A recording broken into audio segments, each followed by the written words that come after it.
अब यहाँ पर सबसे पहले हम इन क्वेश्चंस की बात करें तो सबसे पहली चीज़ तो आपको ये क्लियर होनी चाहिए कि जितने भी आपके एडजेसेंट साइड हैं उनका सम अगर 7 के इक्वल नहीं आ रहा है और एक पोजीशन में 7 के इक्वल आ रहा है तो वो नॉन स्टैंडर्डाइज होगा।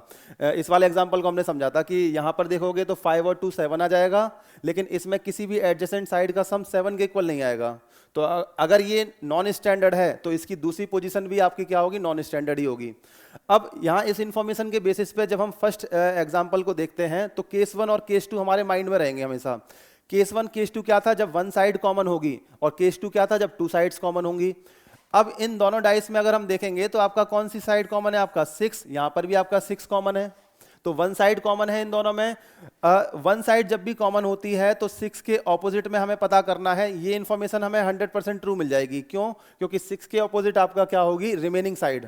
अब 6 के बगल में 2 3 1 और 4 है, तो रिमेनिंग साइड कौन सी है, 5, तो 6 के ऑपोजिट में क्या आ जाएगा, 5। ये 100% ट्रू है, क्योंकि अब इन दोनों डाइस के अलावा हमारे पास कोई तीसरा डाइस नहीं है जिसको हम कंपेयर कर पाए। इसीलिए हमें क्या है, आपका इन दोनों डाइस की हेल्प से ही ये पता करना है कि बाकी बचे हुए नंबर्स के ऑपोजिट में क्या है। तो हम क्या करेंगे, आपका यहाँ से क्लॉकवाइज चलना स्टार्ट करेंगे।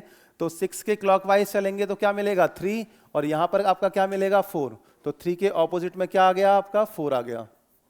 ठीक है, ऐसे ही आपका जब 3 से क्लॉकवाइज चलेंगे 2, तो यहाँ पर आपका 4 के क्लॉकवाइज चलने पर 1, तो 2 के ऑपोजिट में क्या आ जाएगा, आपका 1 आ जाएगा। ठीक है, तो आपको बताया गया था जब नॉन स्टैंडर्ड डाइस बता रहे थे कि यहां पर किसी भी एक ऑपोजिट साइड का सम, ऑपोजिट आपका जो पेयर होगा उसमें साइड्स का सम 7 के इक्वल हो सकता है, जैसे कि आपका इस एग्जांपल में आ रहा है। लेकिन किसी एक का हो सकता है, बाकी आपका 2 का नहीं हो सकता, ना ही आपका सारी साइड्स का सम 7 के इक्वल हो सकता है। तो यहां पर जो आंसर पूछा गया था कि 3 के ऑपोजिट में क्या होगा, तो इसका आंसर क्या आएगा, आपका 3 के ऑपोजिट में क्या आएगा, आपका 4।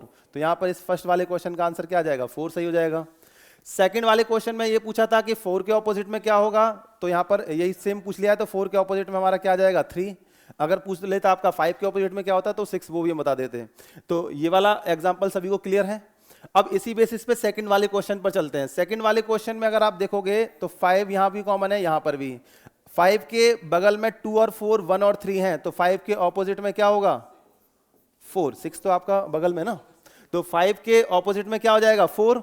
अब इसके बाद और कोई आपको डाइस गिवन नहीं है, तो आप क्या करेंगे, क्लॉकवाइज या एंटी क्लॉकवाइज चल के इसके आंसर को फाइंड करेंगे। तो यहां पर जब क्लॉकवाइज चलते हैं तो क्या आएगा, आपका 2, और यहां पर क्लॉकवाइज चलेंगे तो 1। 2 के ऑपोजिट में क्या आ जाएगा, 1।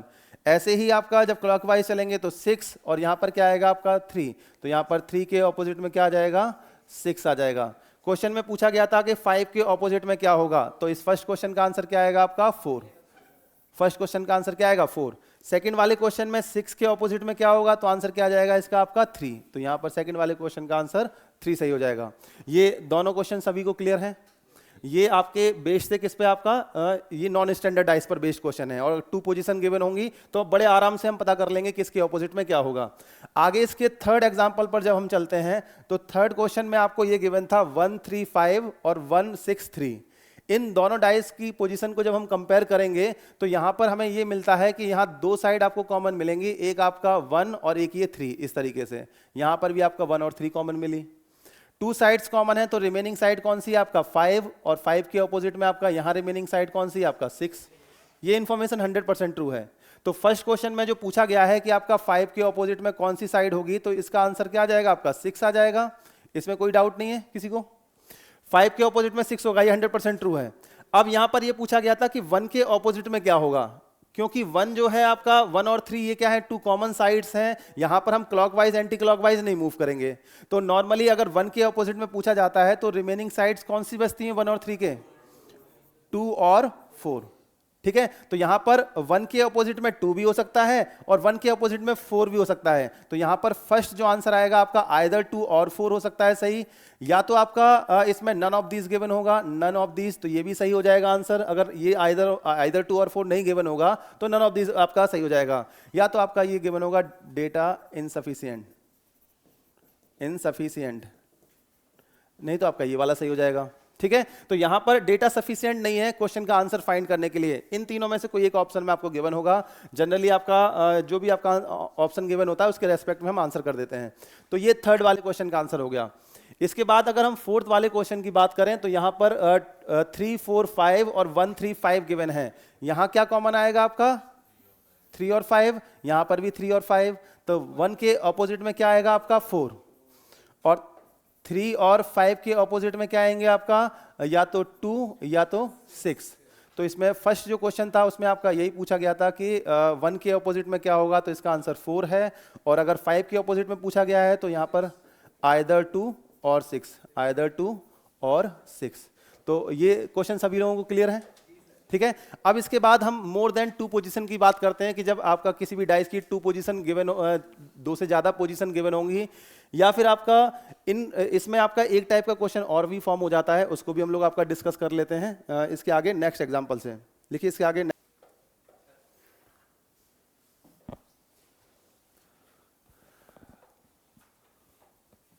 Following are the position of one dice, यानी कि ऊपर क्वेश्चन में जो 2 डाइस आपके गिवन हैं, ये किसी भी एक डाइस की 2 पोजीशंस हैं। इनको देखकर आपको ये बताना है, इनके कंक्लूजन से ये फाइंड करना है कि ऑप्शन में जो आपके 4 डाइस गिवन है, कौन सा डाइस ऐसा है जो आपके इन दोनों डाइस को करेक्टली रिप्रेजेंट करेगा। वही सेम कंडीशन आपका यहाँ पर भी और वही सेम लैंग्वेज यहाँ पर भी रहेगी। सबसे पहले अगर हम फर्स्ट वाले क्वेश्चन की बात करें तो यहाँ पर आपके किसको, ये कहाँ से हुआ है?